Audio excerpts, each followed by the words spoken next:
Всім прывітанне! Гэта Чык-Чырык, бла-бла-шоу на Еўрарадыё, якім Алексей Сапрыкін, у якім Павел Свярдлоў распавядаюць вам пра самыя гарачыя тэмы для абмеркавання, якія знайшлі для сябе твітарскія, самая якасная аналітыка, самыя вар'яцкія здагадкі, самыя тупыя доўбні, якіх больш нідзе не знойдзеш. І ратаўнікі просто. Адзін чалавек, які просто выратаваў нашу праграму сваім учынкам. Дзякуй, Валер Кавалеўскі. Неўзабаве пагаворым і пра вас, але пачынаем з філасофскага такога стартавага твіта ад карыстальніка Хасід падкрэслення, і гучыць гэты твіт так. Хочу стварыць старонку з пацанскімі воўчымі цытатамі па-беларуску, якая будзе называцца «Усяслаў Чарадзей». Тут у нас, конечно, такая інтэркультурная асацыяцыя. Это ж Усяслаў Чарадзей, ён жа ператвараўся у ваўка, па легендзе. Можна было б назваць яшчэ неўры. А што такое пацанскія паблікі? Я спадзяюся, ведаюць нашыя гледачы, пацанскія цытаты. Не ведаюць. Ну, тых, хто памаладзей, так яны, конечно, не ведаюць. Это типа, калі вот волк такі, да, вот суворы, такі холодны, безлітасны воўк, ледзяныя вочы такія ў яго. Там немы такія, жыццё такое. Вот беларускае трэба стварыць. Якія б яны маглі быць, слухай. Вот я думаю, што я адразу згадваю гэтую цытату, типа... ізноў, волк мацнейшы за льва, але у цырку волк па арэне не бегае, не скача пад пугу дрэсіроўшчыка. Як бы яна па-беларуску гучала? Як это магло быць? Латушка слабейшы за льва, але у цырку ён не выступае. Але на ВНС ён не выступае. На ВНС не выступае, але ў КС ён выступае. Так што, слухай, дарэчы, спрэчна наконт латушкі цырка. Давай пра ВНС яшчэ глядзім. Хто у ВНС пабываў, той у цырку не смяецца. І вот типа такі волк. Да-да-да. Або, глядзі, хто на Акрэсціна пабываў, той з ВНС не смяецца. Не пасядзел, не беларус. Не беларус, да. Да, вот типа такого, да?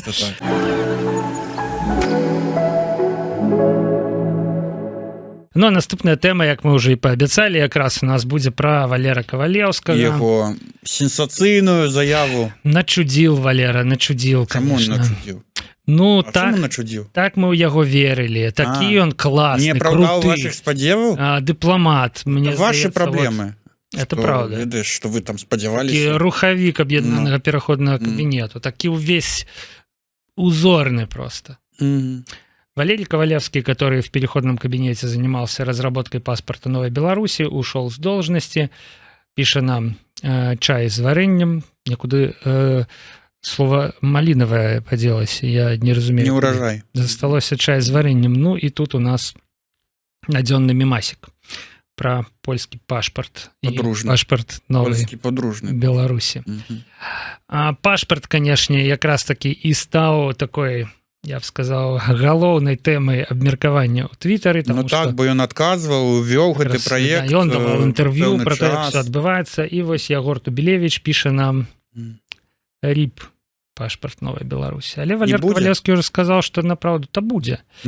Гэта, сказал Валер, народны праект, які ад асобы Кавалеўскага не дужа залежаў. Ведаеш, мне здаецца, што вось беларусы звыкліся да таго, што калі нейкая асоба за нешта адказвае, гэта ягоны персанальны праект. І зона адказнасці. І зона адказнасці. Вось трэба брацца і не могчы проста перадаць эту справу камусьці іншаму, дэлегаваць абавязкі. Але напраўду так не ёсць. Такі мы беларусы індывідуалісты, горш за Крыштіану Роналду, правда? Крыштіану Роналду, дарэчы. Ну, пасля. Даў пас на Бруно Фернандэша. Это цудоўна. Ён выйшаў на другі тайм у буцах Бруно Фернандэша. Яны пераблыталі проста ў распранальні. Бо як заўважылі, што это Фернандэша буцы? Бо на іх было... Напісано Бруно Фернандэш. Нет, дачкі. Імя дачкі было Бруно Фернандэша на тых буцах. Разумееш? Ясна. І што, ён даў пас? І аддаў пас, бо гэтыя буцы былі зараджаныя на пасы, а не на... Буцы Бруно Фернандэша далі пас іншым буцам Бруно Фернандэша, але тым, у якіх быў Бруно Фернандэш. ёлкі, вяртаемся да Валера Кавалеўскага, сябры. Як жа Кавалеўскага павінны былі паць пытанне пра пашпарт, што ён не знайшоў нічога лепшага, чым ліўнуць, піша нам карыстальнік, нешта раблю. Вось гэта туды да пацанскіх цытатнікаў. Ну, але ўсё роўна піша нам адказ нейкая кабета, ну, дакладней піша вось гэтаму лукалох карыстальніку, ўсё роўна ў будучым яго будуць ведаць толькі як пашпарт Валера. Валера папера. Гэта гісторыя пра грузінскага цара, і зноў мы вяртаемся да тэмы Партугалія, Грузія, які такі, я збудаваў 1000 мастоў, але ніхто не называе мяне Гіві мостабудаўнік. Я там заваяваў дзесятак краінаў, але ніхто мяне не называе Гіві заваёўнік, але варта было адзін раз трахнуць аўцу, прабачце. Шановныя гледачы і слухачы. Можаш не сканчваць, Паша. Валера пашпарт. Можа, даведаўся, што гранты ўразаюць і пайшоў шукаць больш прыбытковыя праекты.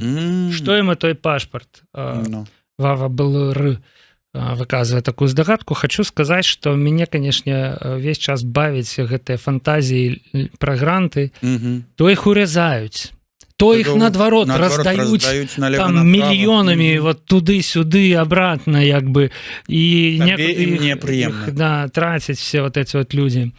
Як бы фантазіі пра гранты ад людзей, якія ніякіх дачыненняў да гэтых грантаў не маюць. Ну, хоць пафантазіраваць. Просто вот фантазіраваць пра грошы, бо як бы было напісана ў пабліку з цытатамі, з воўчымі, з пацанскімі, Усеслаў Чарадзей, калі ёсць грошы, прасцей казаць, што не ў грошах шчасця. Калі ёсць грант, то прасцей казаць, што не ў грантах шчасця. Калі грошы ёсць. Дарэчы, так кажа беларуская дзяржава, которая фактычна з'яўлялася самым халодным грантаатрымальнікам. Бенефіцыярам. Да, пакуль апазіцыя нейкія крохі, там гэта недзяржаўныя ндашкі выцарапвалі сабе там якую-небудзь $1000 на што-небудзь. Беларуская дзяржава мільёнамі атрымлівала гранты. Мільёнамі, а мы вон пра Кавалеўскага. Ну, не абышлося, канешне, і без жартаўлівых твітаў. Артём Шрайбман нечакана напісаў жартаўлівы твіт. Мы-то думалі, Артём, што вы аналітык? Сур'ёзны чалавек. А вот Артём заўважыў, мне здаецца, што з гэтага таксама можа вырасці новы мем. Калі зеркало, а яны даволі часта пишуць такой, типа, шукаем там, ищем белорусов, которые готовы, протягните, готовы занять вакансии в объединенном переходном кабинете. Піша нам там хтось ж заняў ужо замест Шрайбман. Ну, это часова прызначылі Астапенку, які быў намеснікам Кавалеўскага, выконваць абавязкі Кавалеўскага, да, некага. То бок цяпер все пытанні па пашпарце да Астапенкі. Міністр замежных справаў вызваліўся ў Беларусі. Можа быць, якраз Сергея Алейніка звольнілі з пасады, вот якраз. Можа, ён Можа, ён ужо на хуткасці ў 200 кіламетраў імчыць. Можа, ён ужо атрымлівае гуманітарную візу? Да. Вось, і вось ён на замену Валеру Кавалеўскаму. Шрайбман адказваюць, адпрацоўваем 30к евро, да? Это пра Вероніку Цыпкала, якая пісала, што за крытыку офіса Светланы Ціхановскай всем пагражае штраф 30к евро. Тут крытыкі хіба што няма, я не бачу. Так ён адпрацоўвае. Ён недзе пакрытыкаваў, а цяпер вымушаны.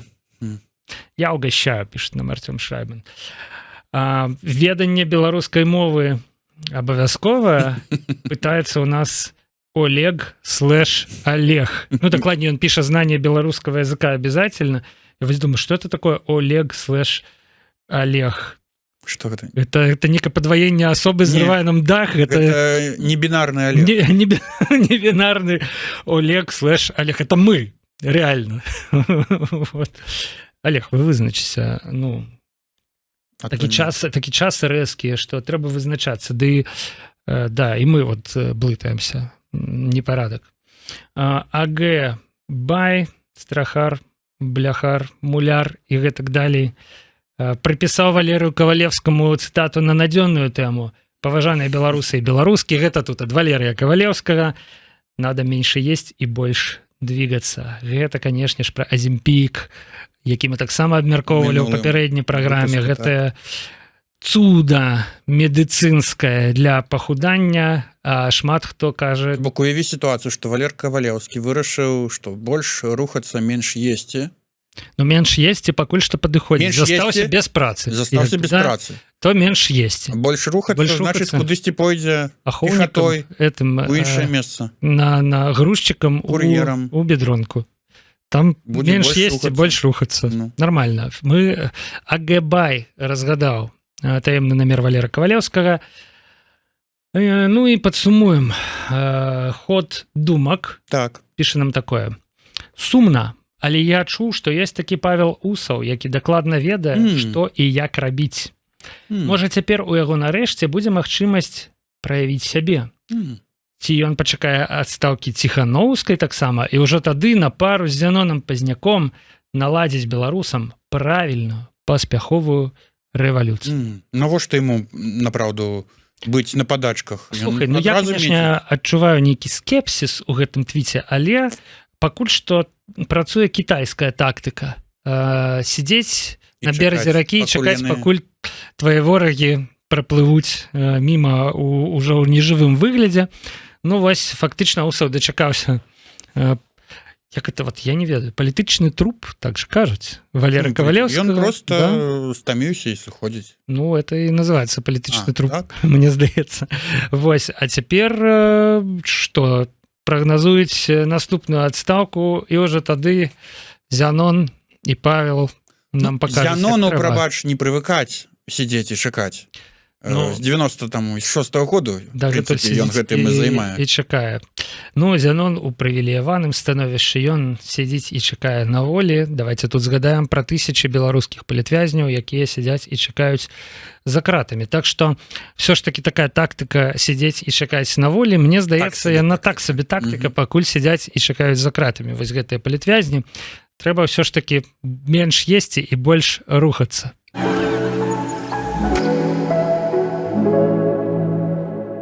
А што нас чакае, Паша, без пашпартоў новай Беларусі? Пашпарты старай Расіі. Старая Беларусь. Вось, ну да, я думаю, што ці той праект выгарыць, ці да гэтага праекта дойдзе. Нейкія пашпарты чакаюць. Ты ведаеш, у меня нарадзіўся анекдот на эту тэму. Ну. Сустракаецца там, уяві, сям'я. Значыць, у мужа пашпарт Літвы, у жонкі пашпарт Польшчы, у бацькоў пашпарт Ізраіля, Нямецчыны, Італіі і ЗША. Якая інтэрнацыянальная класная сям'я? Беларусы. Скажаце вы. Насамрэч яны усе беларусы. Все беларусы. Але ёсць і аптымісты, сябры. Орша Фэнс, радыё Аршыца, піша нам так. Знайшоў кнігу, якую трэба выслаць поштай кожнаму тоже беларусу. І гэта кніга называецца «Беларускі язык для говорящих по-русски». Вельмі карысная кніга, на мою думку. Выдатная кніга.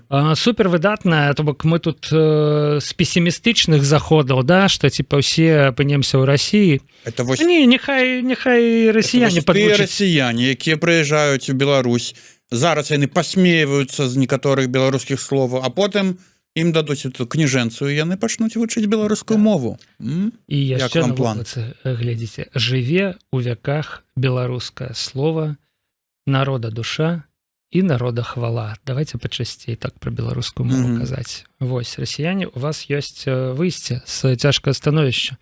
На даступнае патрэбная расійска-беларускі разгаворнік. А ёжу хіба такі, не? І ўсім выдаваць на мяжы. Вот там праверка на мяжы нейкая. Стаяць, калі ласка, каб не было этой блытаніны ўсёй. На жаль, самая непатрэбная кніга, которая ім будзе калі-небудзь выдадзена. Самая непатрэбная, это пакуль што беларуска-расійскі разгаворнік. Да, а вот расійска-беларускі практыка таго, што адбываецца ў Мінску з гэтымі ўсімі турыстамі, яна і Бондаравай трэба вот выдаць, каб яна, і Жыгімонт гэты, которая не разумее слова спампаваць. І все, менш срачаў, больш канструктыва. Што адказваць пра кнігу? Насамрэч, такого фармату кніг вельмі не стае. Ну да, тут бачна, што яна, гэтая кніга выдадзеная, хутчэй за ўсё яшчэ пры Брежневе. За польскім часам. Ну, можа, і за польскім, да. Ну, пры Брэжневе дакладна, можа, пры Гарбачове яшчэ. А потым на атэстацыю, хто не здасць, паедзеце рабіць лён-даўгунец. Нармальна. Але гэта тады, мне здаецца, не пра расіян гісторыя, а пра беларусаў. Ты ведаеш пра беларусаў? Бо беларусаў? Гэта кніга, яна патрэбная, вось гэты твіт пра то, што гэтая кніга патрэбна беларусам. Уяві, вось пройдзе 30 гадоў. І тыя вось беларусы, мігранты, якія там пасля 20-го выехалі ў Еўропу, іншыя краіны, будуць вяртацца ў Беларусь, ужо не маючы беларускага грамадзянства, таму што пашпарты пратэрмінаваліся, да і іншыя яны атрымалі, гэтак далей. Ну і захочуць атрымаць зноў сабе беларускае грамадзянства. І як это зрабіць? Толькі здаўшы іспыт па беларускай мове, дзякуючы гэтай кніжэнцыі. Карцей, кніжэнцыя вельмі карысная і раім вам запісаць назву. Запісаць назву. Або записывайтеся на наши курсы беларускай мовы. Да, якія мы адкрыем праз 20 годзікаў. Далей давайте. Уже тут, калі ўжо мы пра расійскую культуру, такі твіт мы знайшлі ад Тузіка. Толстой у перакладзе на беларускую ўсё яшчэ частка расійскай культуры. Беларускі кавер на Цоя ўсё яшчэ расійская культура. Беларуская калька на расійскія мемы зноў-такі ўсё яшчэ расійская культура. Пагартаць можна, але лепей нейкі свой фармат вынайсці. Я тут паспрачаюся найперш праз тое, што расійскія мемы гэта не расіяне вынайшлі фармат. Гэта амаль усё, гэта просто скалькавана з Reddit на всяких розных таких сайтаў. Так што можна спакойна браць. Просто пожадана, конечно, браць з першакраніцаў, а не праз вот эту вот расійскамоўную праслоечку. Але, ну, не ўсе. Атрымліваецца то, што яна раз была перакладзеная, не ўсе перашансавана, другі раз, там трэці, і ўжо расійска-англійскія разгаворнікі. Вось, па-першае, піша нам у адказ, а дакладней карыстальніку Тузік у адказ Якуб Хасід. Па-першае, па-другое. Вось, то бок, што мае на ўвазе вот Якуб Хасід пад такім выказваннем? Ён мае на ўвазе, што гэта быў каментар на ягоную ідэю пра стварыць пацанскі цытатнік па-беларуску. Глядзі, але як шматзначна, як глыбока, па-першае, па-другое, лепш, конечно, выкарыстоўваць больш беларускі адпаведнік гэтым расійскім. А які беларускі адпаведнік трэба было пісаць? Гык будзеш? Гык з ім. А які тады сэнс адказвае Тузік увогуле на беларускую мову пераходзіць? Якуб тут дае прасрацца. Калі для цябе сэнс пераходу на беларускую мову проста адмовіцца ад усяго расійскага, то ты звычайны савецкі дурачок. Згодныя сябры? То бок матывацыя... Ён пракаціраны варажон? Я думаю, не толькі пра яе. Матывацыя перайду на беларускую мову проста, каб вот... на аднаго чалавека менш стала размаўляць па-расейску. Да? Просто каб вот на зло гэтай маскоўскай культуры, Крамлю, вот этому всему, да? Вот перайду на рускую мову, на беларускую мову, да? А гэта не вартая матывацыя? А якая вартая тады? Што адказвае Тузік? Ну, дурачок, не дурачок, піша, да хоць свіня на плоце, хоць чорт балотны. Вось яны адпаведнічкі-то нашы, пайшлі, палетелі. Не адмовіўшыся ад расейскасці, мы проста знікнем. Не толькі як нацыя, якой толькі пачынаем станавіцца, але і нават як народ. Важней за ўсё цяпер зрабіць так, каб наступныя генерацыі не разумелі ні расейскай, ні расейцаў.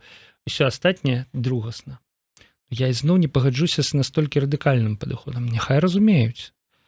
Няхай разумеюць. Плюс адна мова. Не бывае. Не бывае. Але галоўнае, каб яны беларушчыну неслі ў сэрцы і размаўлялі па-беларуску. Самі паміж сабой. Далей.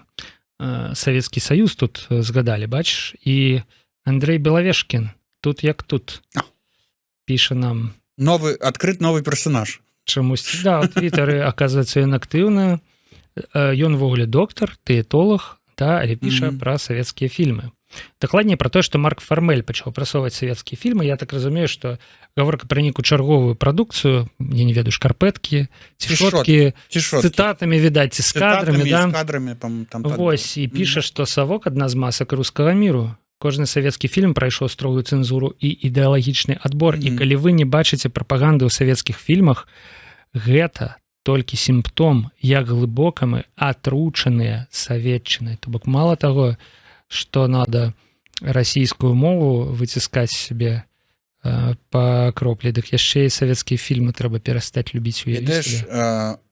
Дакладна вось такой же інтанацыяй і з такім жа пасылам можна сказаць пра амерыканскія фільмы, пра проста любыя фільмы. Любыя амерыканскія фільмы, замежныя, якой заўгодна краіны, бо яны таксама прапагандуюць нейкую свой лад жыцця, нейкую сваю культуру, і такім чынам... Блин, я думаю, у Венесуэле ровно такое про американские фильмы и кажуть. Ну, вот этот ваш Голливуд знову, да, в России, про американские фильмы так ладно такое, як і савецкія фільмы. Таму у меня есть выйсце.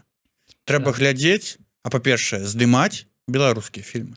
Ну, конечно, просто сказать, трэба здымаць беларускія фільмы. Які ты разумненькі, Алексей. Пойду здымаць. Ну...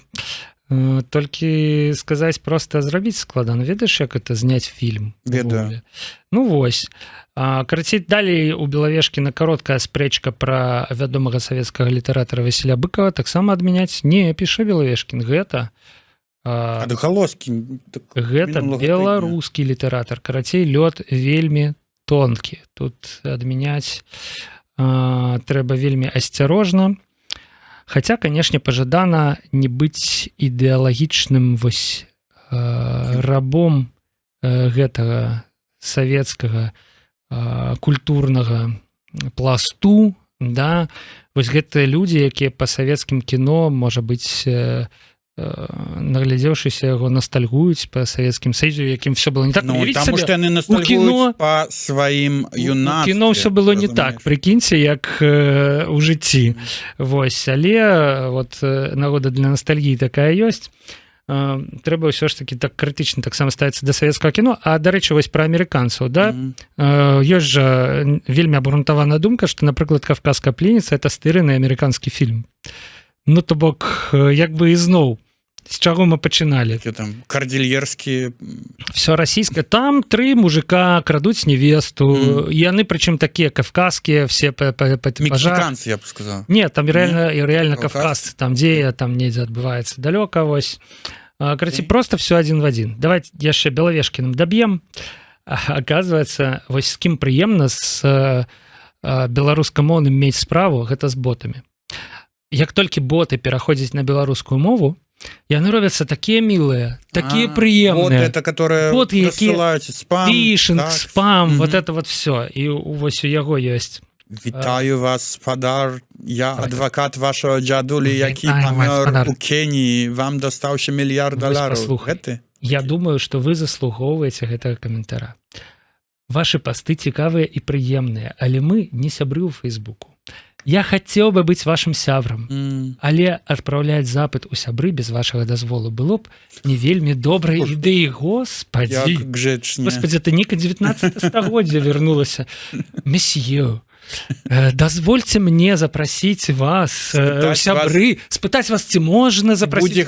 Ці не будзе гэта занадта інтымна, каб мы сталі з вамі сябрамі? Працей, беларуская мова з усіх бакоў. А ведаеш, я аднойчы атрымаў такі спам, не просто на беларускай мове, а беларускай лацінкай. Ну, я б просто задзяўбаўся чытаць, я думаю, і адправіў бы яго ў спам.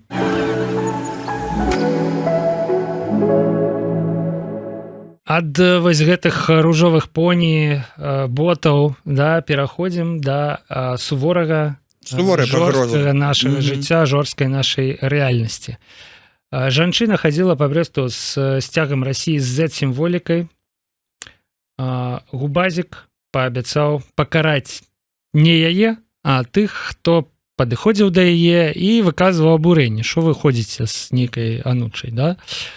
тых, хто яе, власна кажучы, турбаваў. Нічога дзіўнага, слухай. Нічога дзіўнага, але, як звычайна, не да закону. То бок жанчына ходзіць па Брэсце з незарэгістраванай сімволікай. Таму што незарэгістраваная? Зетка не зарэгістравана нідзе. І зетка на расійскім сцягу, там нейкія надпісы, гэта не зарэгістравана сімволіка. Беларуса з беларускай нацыянальнай сімволікай, якую там лічаць незарэгістраванай улады, за гэта падправілі вельмі хутка, куды не трэба. Вось. А тут...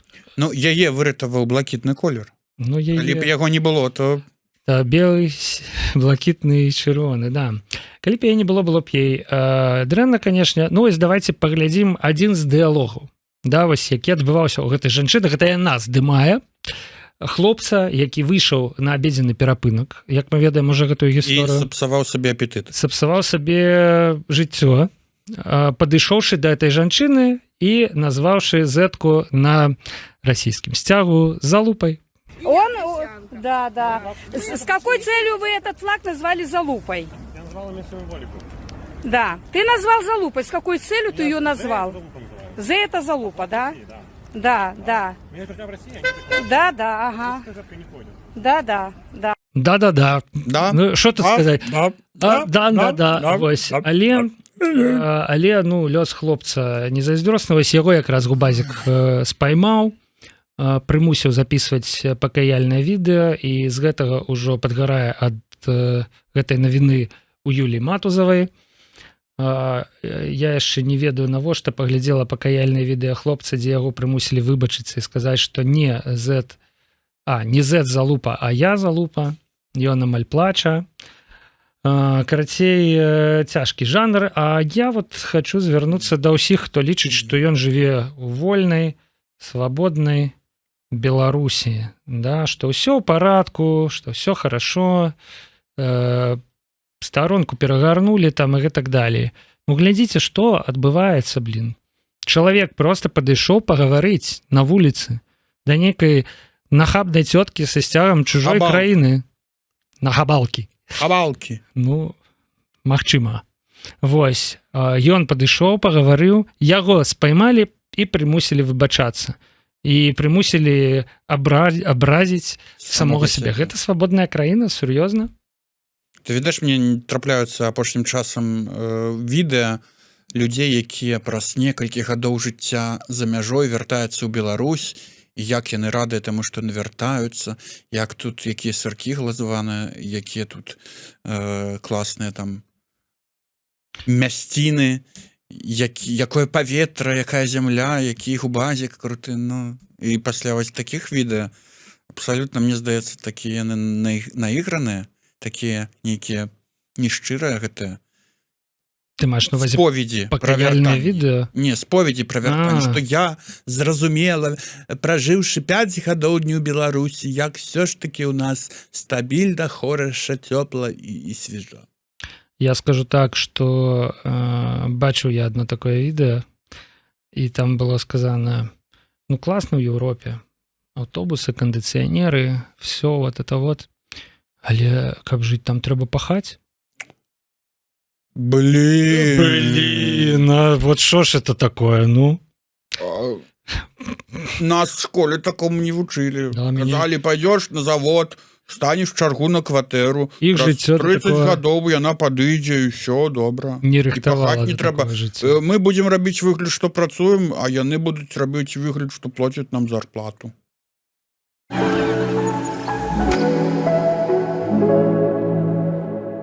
Яшчэ крыху пра сцяг і фашыстаў, сябры. Толькі што абмяркоўвалі расійскі сцяг і зетку. Як ты гэта ўсё? Да, а тут твіт ад Міхася Ільіна, уже пра іншы сцяг. Глядзі, як у яго. Фашысты сапраўды выкарыстоўвалі БЧБ. І што? Так, быў такі перыяд у гісторыі Беларусі. Але ж ён трываў менш за год. З ліпеня 94 па травень 95 года. Ось такі панч ад Міхася Ільіна. А потым яны на нейкі іншы сцяг перайшлі? Потым перайшлі на нейкі іншы сцяг, а нейкі час сапраўды выкарыстоўвалі БЧБ. А тут, конечно, ты кого фашистами назвал, а? Миша, ты Ну? что? Михась, может, ты рамсы попутал, вертаючыся до пацанского паблика с цитатами. Твиттерские оценили, пишут пригожая. Слушно заўважыў Михась.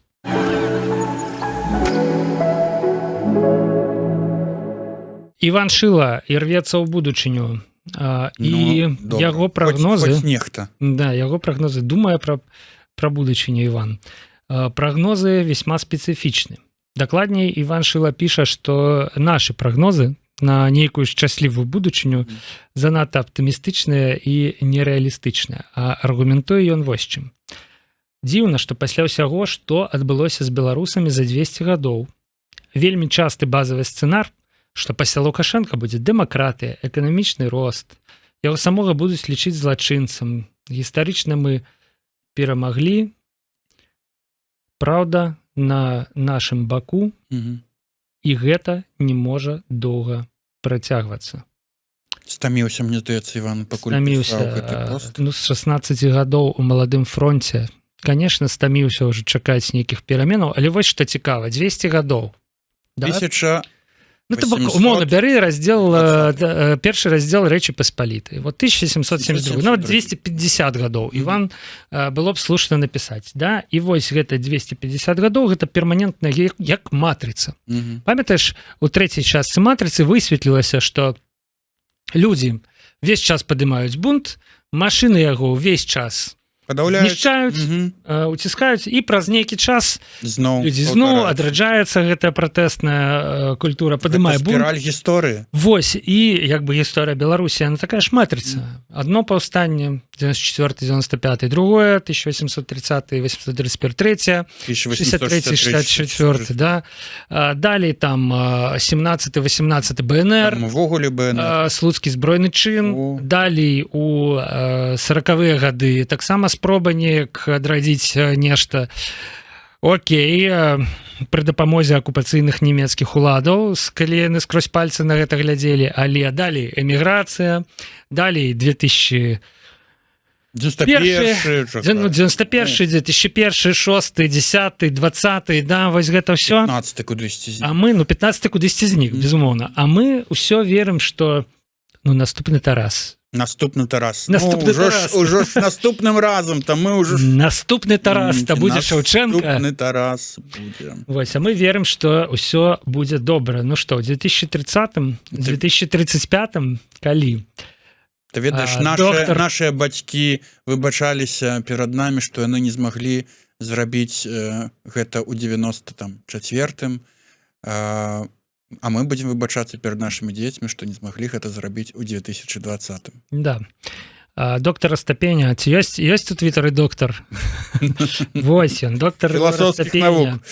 Прыйшоў і кажа, дзякуй, што падтрымліваеш. А Астапеня гэта, я так разумею, прадстаўнік скептыкаў, прадстаўнік того лагера, што типа не зліце дзеда, там вот это вот все, да? Іван расказвае яшчэ одну гісторыю. 180 гадоў таму мой прапрапрадзед... Не зліце, то не злівайце, сэнсе?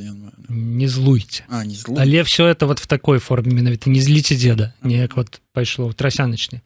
Дык вось, прапрадзед Івана хадзіў пешшу ў Варшаву, каб набыць зямлю.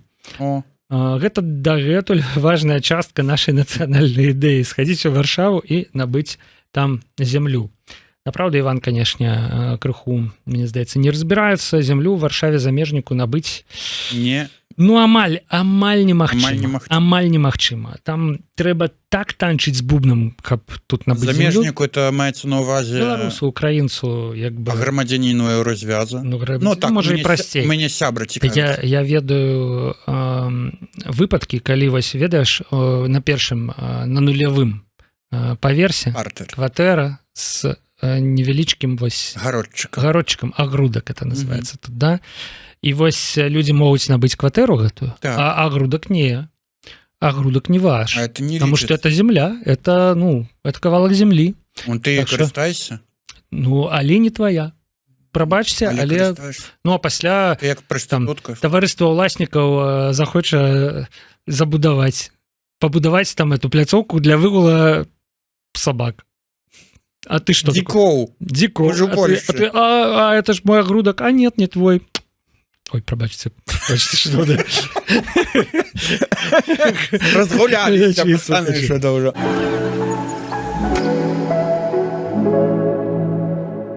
Я вам скажу, што пра будучыню задумвацца сёння ўвогуле гэта такі ўжо лішні аптымізм.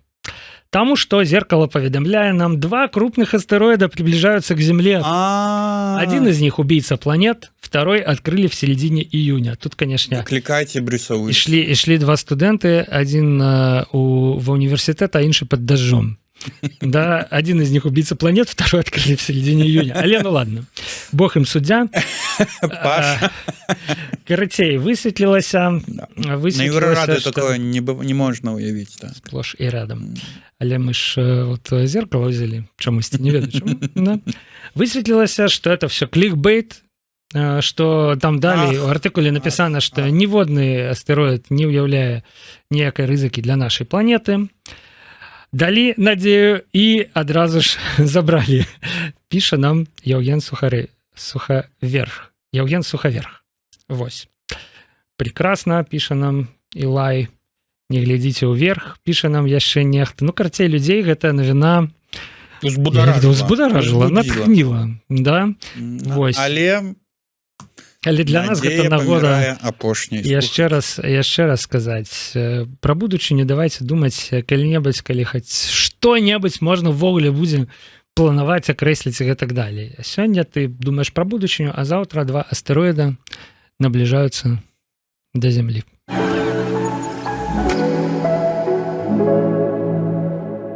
Ну што, нарэшце пра актуальныя падзеі. Ну, давай. Футбол? Джипсенкоў піша нам, што заўтра ў Сакартвела выходны паход. То бок, напэўна, быў учора. Учора быў, да, уже, таму што зборная Грузіі выйграла ў зборнай Партугаліі. Картулі. 2-0, да. І заняла 3-е месца ў групе на Еўра з 4 ачкамі і выйшла ў 1/8 фінала, дзе згуляе з Іспаніяй. Пунктамі не выйшлі. Да, они заняли 4-е месца. Там увогуле з 4 ачкамі, там усе з 4 ачкамі, да. Ну, не трэба было так влетаць Румыніі, як кажуць, але... Не трэба было, да. Там яшчэ некім чынам дзіўным Мудрик выпіліў себе перед матчем з... Ты бачыў, як ён там стрэліў па вараб'ях? Ну, да, это так само разышлося. Карацей. Это ж не Модрич, это Мудрик. У Грузии свята, сябры, все там... Вось яна, ведаеш, это грузинская мара. Сапраўдная. Это ты, хто не ведае, грузинская мара, гэта праўладная партыя, кіруючая прарасійская партыя алігарха Бедзіны Іванішвілі, якая якраз праціскае там прарасійскія законы, все дзеля таго, каб выйграць парламенцкія выбары ў кастрычніку, чаго без гэтых законаў ім хутчэй за ўсё дасягнуць не атрымаецца. І з гэтымі законамі. Хто это у нас тут зрабіў такі твіт, глядзі? Хто это зрабіў такі твіт пра то, што усе мы сёння... Подписывайся, чаго чакаеш, мужик, да, это какой-то подписывайся, чаго чакаеш. Подписывайтеся, дарэчы, сябры твіттерскія, хто яшчэ не падпісаны. Вось, я толькі цяпер заўважыў, як выглядаюць запошчаныя з Польшчы і на польскай мове. Тут подпіс, твіт напісана «з Earth». І быццам бы мы жывем на Z зямлі нейкай. Ілон Маск, што ты твариш вообще? Сцэнар нейкага апакаліптычнага фільма катастрофы. Это вось гэтая Z-ка са сцяга этой расійскай хабалкі ў Брэсце. Вось пра што я падумаў, направду. Мне глядзіцца сапраўды. Мяне цяпер на літары Z, які асобна стаяць, алергія нейкая, калі шчыра. Вось. Ксюшенька прыйшла і піша: «Ты ж в Польше, Паш». Так я не разумею, и что? Ты не можешь Польше порадоваться за Грузию? Это ж мем, Ксюшенька. Все мы сегодня гэты, там, не ведаю, першацвет, да, вот, які пробіўся праз землю. А ты ведаеш, Ксюшенька, колькі грузінаў зараз знаходзяцца ў Варшаве, прыватнасці ў Польшы. Да. Ох, яны тут таксама і все на сёння не гэта устраивает. мужик. То бок што мужик лысы, а я валасаты, у Ксюшенькі не вызвала ніякага як бы когнітыўнага дысанансу. Толькі што вот Может быть, ты себе так адчуваеш. я ў Польшчы. Ну да, я в Польше. Ксюшенька просто вырашыла выкарыстаць нагоду, каб нагадаць мне пра тое, што я ў Польшчы. Націснуць на больны мазоль. Разумееш? Ну да. Да, Ведаеш, Ксюшенька ў Польшчы. Вот, дарэчы, не чуваць было ў Варшаве учора там нейкіх святкаванняў ад імя грузінаў. А калі я быў у... Дзіўна, палякі-то не прайшлі, ну так якія святкаванні? Все моўчкі пілі вудку Магу сказаць, па хатах. што калі я быў у Парыжы падчас чэмпіяната свету ў Катары апошняга, і зборная Марокка акурат выйграла, па-моему, Партугалію таксама. Ух, у Парыжы просто быў нейкі... То бок там шмат Такі мараканцаў, проста ты маеш вакханалія была. маеш на ўвазе, а грузінаў у Варшаве яшчэ не так шмат. Да. Да? Можа, тэмперамент не той, хаця ў грузінаў той. Той. Нешта Бачу, які на лезгінку танчылі ў распранальні пасля матча. Ну вось я думаю, калі Грузія пройдзе Іспанію ў 1/8, тады Ой, хоць бы.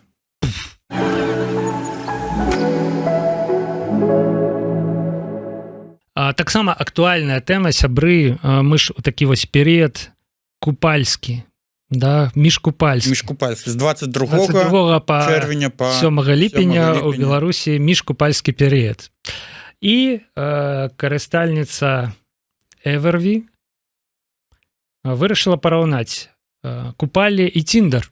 Так, Потому што вы ж ведаеце, што гэта свята, там уночы хлопец, эратычны дзяўчына характар мае. скокаюць праз вогнішча разам, пачынаецца... Плятуць вяночкі, потым пускаюць іх па зямлі, хто ці вяночкі Ну дык вось. злапае, той і муж. Ну дык вось. Купальні, плюсы. Першае спатканне гэта ты трымаешся за рукі, прыгаеш праз вогнішча. У Тіндары ніякае першае спатканне, просто Свайп туды-сюды. лева, свайп. А вы меняецеся віночкамі на купале. У Тіндары вы меняецеся інстаграмамі, калі вы пазнаёміліся праз Тіндер. Вы на купале разам ідзеце плаваць на зары, на світанні, ідзеце плаваць у рацэ. Вы не ідзеце на світанні плаваць у рацэ, калі вы пазнаёміліся праз Тіндер. Вы ідзеце які-небудзь рэстаран. А твой абраннік ці твоя абраніца ведае, што адказнасць... Чым это закончыцца? Да, што адказнасць ён нясе асабіста перад перуном і мокашаю. Так. У Тіндары твой абраннік апалітычны атэіст. І далей твой абраннік плыве, каб здабыць твой віночак, нягледзячы на ніякія небяспекі, перашкоды і гэта даказаць свае сапраўдныя памкненні, перашкоды, сур'ёзнасць сваіх памкненняў. Водзяной ор русалкі. А тут твой абраннік у Тіндары цябе блакуе. Цябе папросіць падзяліць з ім рахунак у рэстаране. Это ў лепшым выпадку, а ў горшым будзе дасылаць розныя часткі свайго цела. Сучаснае жыццё, карацей, сябры, купалле. One love. Да.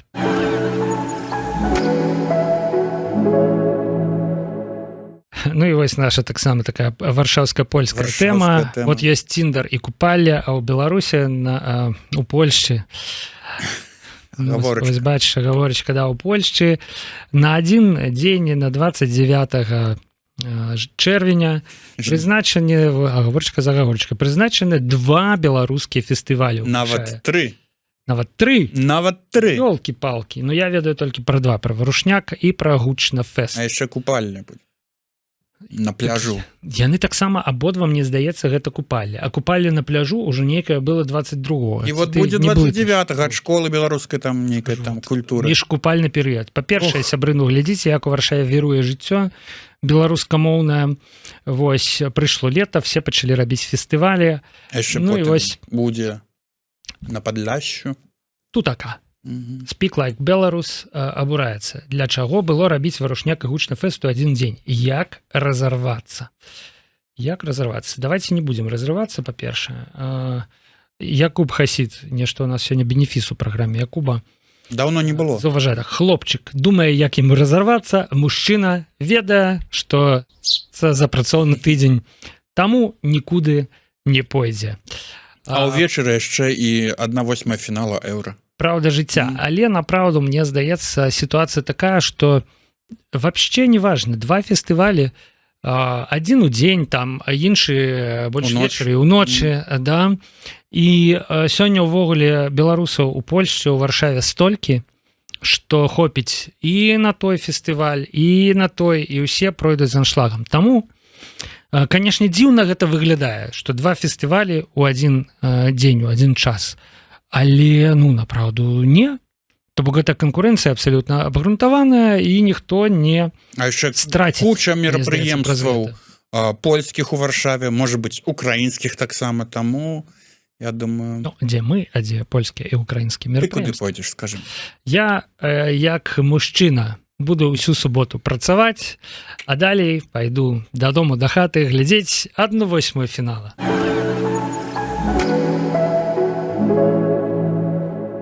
Гэта быў Чик-Чирик, бла-бла-шоу на Еўрарадыё, у якім Алексей Сапрыкін і ў якім Павел Свердлов распавядалі вам пра самыя цікавыя падзеі словамі і аналітыкай самых спрактыкаваных аналітыкаў і твітарскіх слоўцаў і генератараў выпадковых словаў. Сябры, праз тыдзень працягваем. Каб нам было пра што вам распавядаць, пішыце, калі ласка, твіты. Тегайце там, пазначайце наш аккаунт Чик-Чирик. Мы абавязкова звернем на вас увагу і раскажам пра вас усім астатнім. Падпісвайцеся на YouTube канал Еўрарадыё, пішыце твіты, ставце падабайкі. Пакуль.